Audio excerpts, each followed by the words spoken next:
Ah oui, parce que vous voulez voir du roulement, mais avant ça, faut passer un coup d'aspirateur, et là, y a personne, hein. Salut. Alors, on va parler une nouvelle fois d'une rampe, mais cette fois-ci de la rampe hélicoïdale. Donc, je ressors ma feuille de calcul. Je vais pas vous détailler comment je la fais parce que Pythagore, vous êtes censé connaître. Pour cette rampe hélicoïdale, j'ai décidé de partir sur du rayon R4, R5 de Märklin, vu la place que j'ai à disposition à cet endroit-là. Ensuite, pour adoucir un petit peu plus la pente, je vais l'ovaliser. Donc rajouter quelques coupons droits à certains endroits. J'ai toujours la même contrainte que l'autre pente, hein. Gagner 24 cm.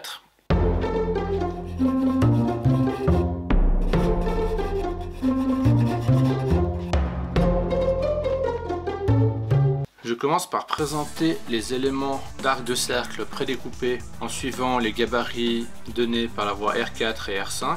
Ces demi-cercles, je les avais déjà percés, ce qui me permet en les présentant de marquer l'emplacement des trous pour les tiges filetées et de placer les derniers éléments de support de la structure où vont reposer les tiges filetées.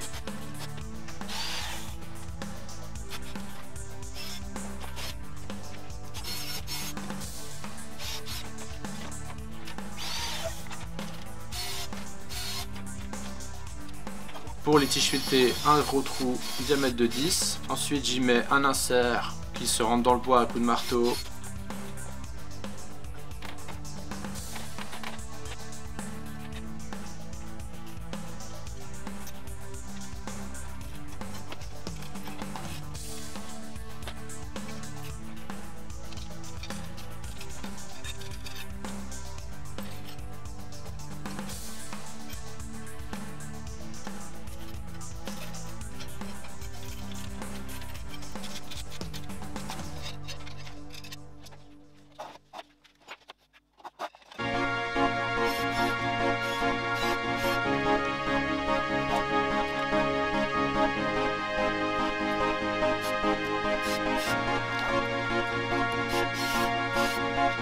Ensuite on peut visser la tige filetée.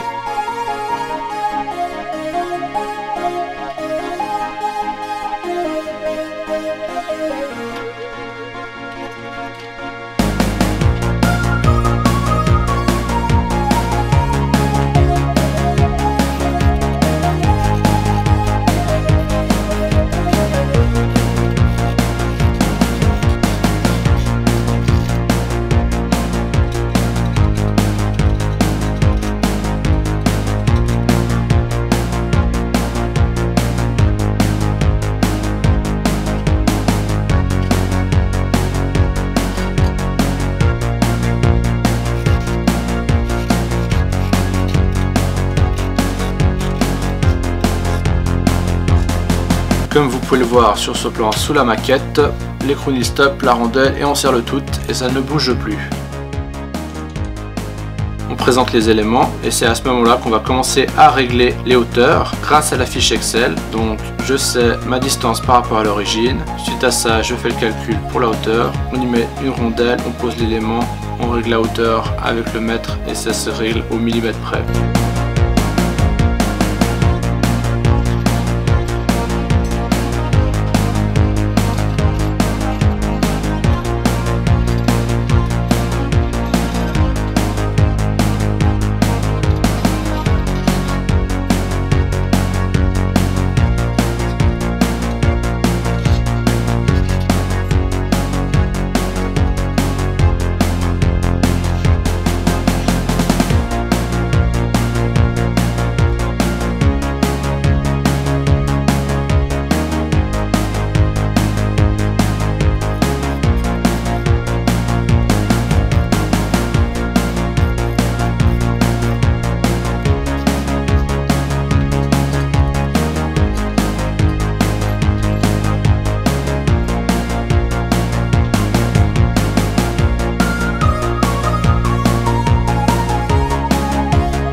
Donc je vous l'ai dit dans l'intro, j'ai ovalisé cette rampe hélicoïdale, donc j'y insère 2 planches droites qui vont me permettre de mettre mes coupons de voie.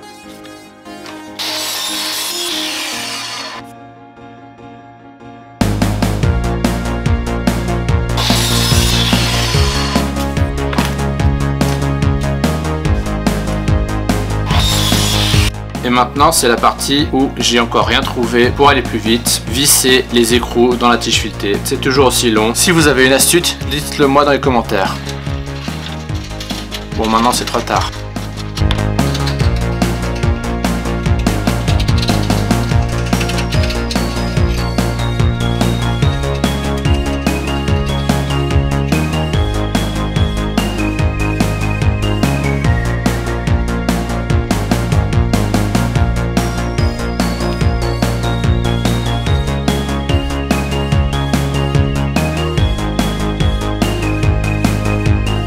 Sur certains plans, vous avez peut-être vu l'utilisation de boutons d'arrêt d'urgence. Ne vous inquiétez pas, j'y reviendrai dans un prochain épisode où je vous parlerai un peu plus en détail courant de traction, alimentation et digital, comment j'ai décidé de m'en servir.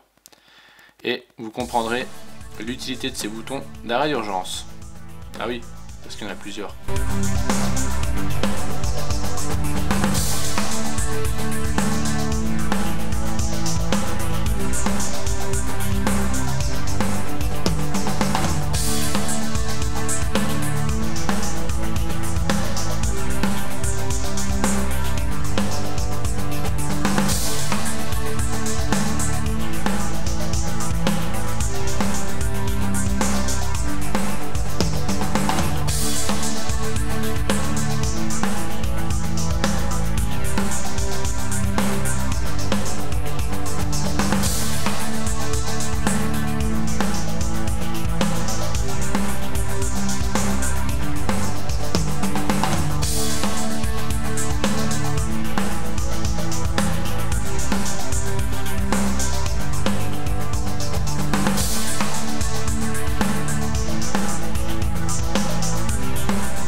Et c'est tout pour cet épisode. On se retrouve le mois prochain pour la partie 2 de la construction de la rampe hélicoïdale. Allez, prenez soin de vous en attendant. Ciao!